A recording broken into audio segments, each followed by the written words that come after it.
In this tutorial today, I want to cover a core element of Python, which is the f-strings, or formatted string literals, essentially the latest gold standard way to format text or string values.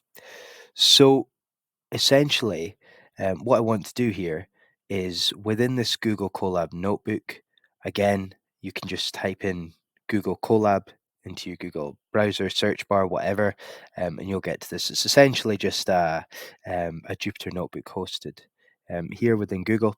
Allows you to have a nice cell-like element for this tutorial to evaluate things. So what we want to do is run over what Python F strings actually are, the benefits versus previous methods of formatting strings. And that's important because you may have inherited some scripts that actually use legacy ways of formatting strings.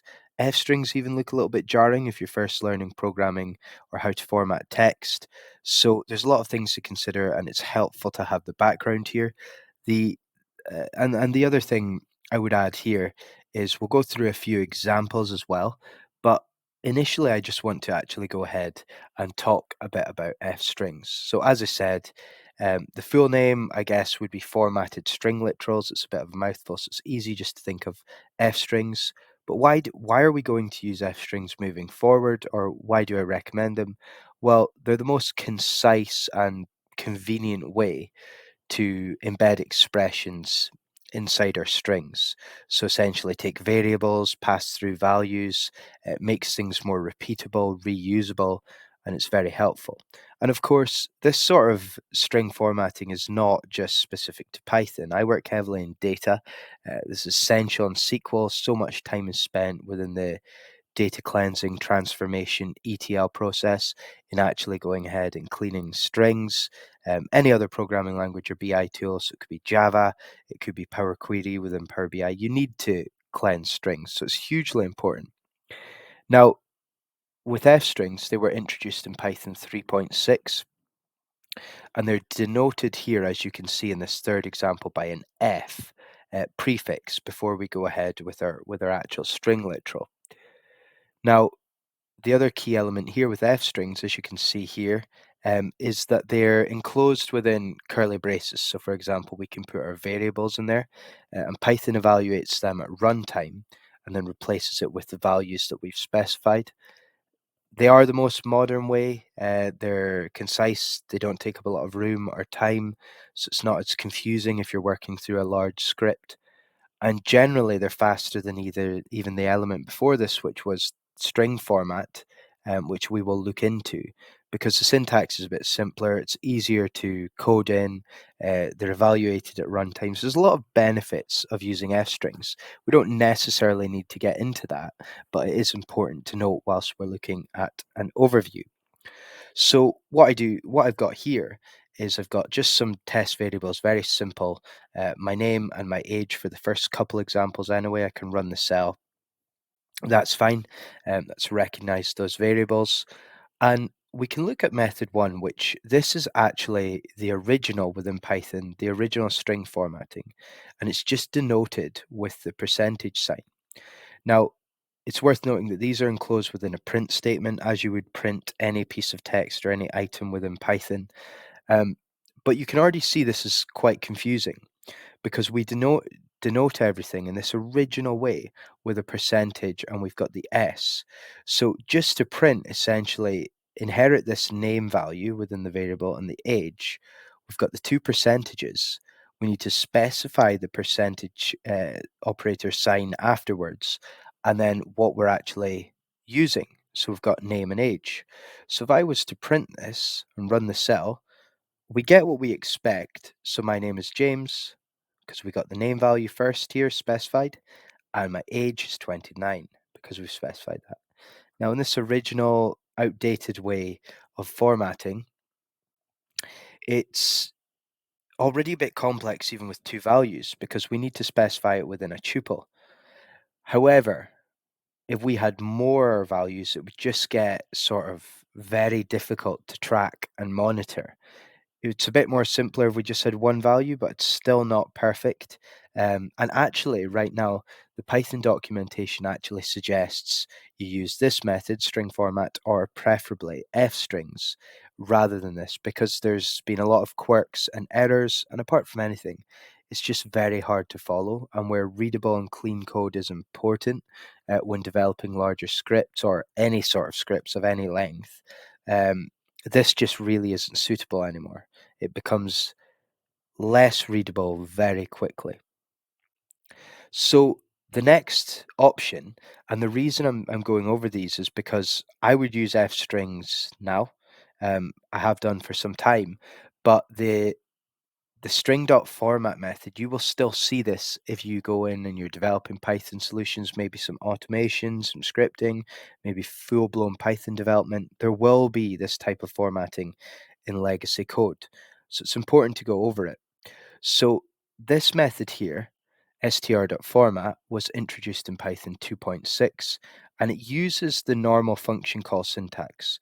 So we specify our string, we can ignore the print statement, we know that's just being used to print this output to the terminal, but we've got my name is, and enclosed in curly braces, we would get our first value, name, and we would get age. So it's already a bit more readable than the sort of original formatting.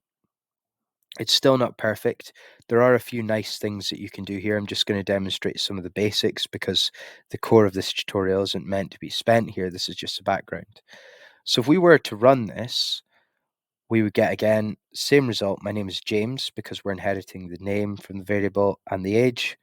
I'm 29, but we have to use dot format. So it's an ordinary function call, as you'll see with a lot of other standard built-in functions within Python. Now that's great. Again, however, if we were to get to a stage where we had lots of values or variables, readability is going to decrease pretty quickly. Now, what we can do here that actually is quite interesting, one tip, if you are inheriting some of this code, we could say we can actually change the order that we have the variables in. So currently this is just, it's implied that this follows the index of 0 being the first value and 1 being the second value. Of course, our indexing starts from 0.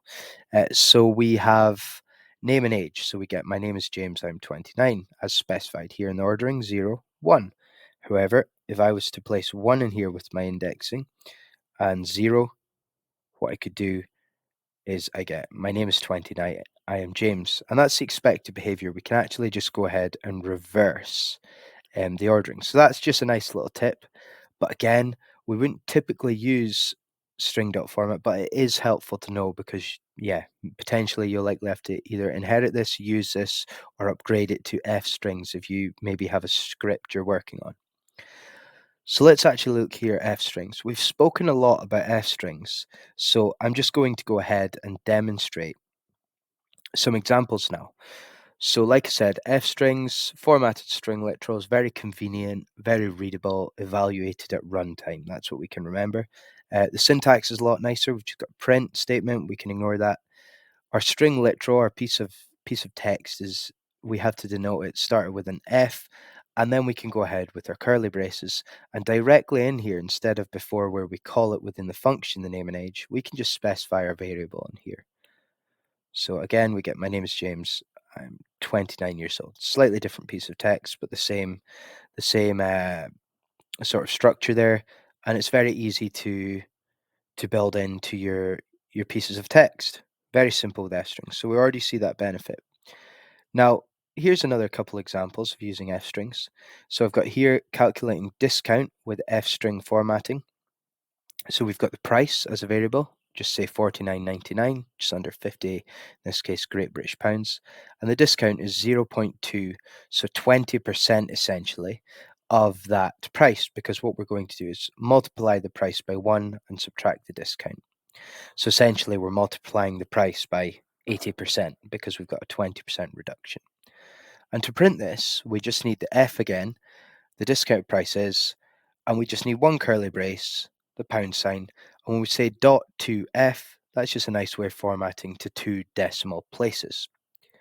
So this is actually what I would call a real world example. This would be quite commonly used, this sort of thing, for F strings. And we get the discounted price is £39.99. We have the pound sign here outside, and that's fine. And F strings make it very simple to go ahead and actually input our variables. We've got the nice formatting there as well to 2 decimal places. Now, in the last example of F strings, we can actually display, this is just another nice example, display the time with F string formatting. So we import datetime from datetime within Python, the package, and we just have one variable called now, and that's just the date time right now. So date and time values just fetches it straight from your system.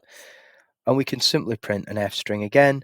Current time is within our curly braces. We specify that value now, so the current date time, but we're saying here we just want the hours, the minutes, and the seconds. And there we go. The current time is 15, 24, and 22 seconds. So hopefully, I mean, the first example has displayed how easy it is compared to other previous examples here, to actually, the first example is a bit ridiculous to input in some variables into our text. The second one's a bit more readable, follows the function call, but it's a bit overkill. And we can use F strings and just simply slot things into the curly braces.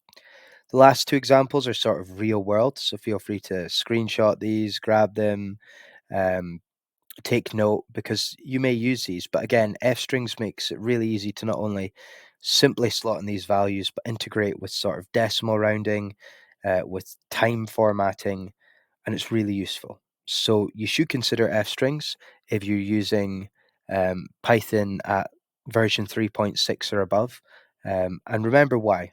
Readable, evaluated at runtime, and it's just going to contribute to a greater code structure and cleaner code.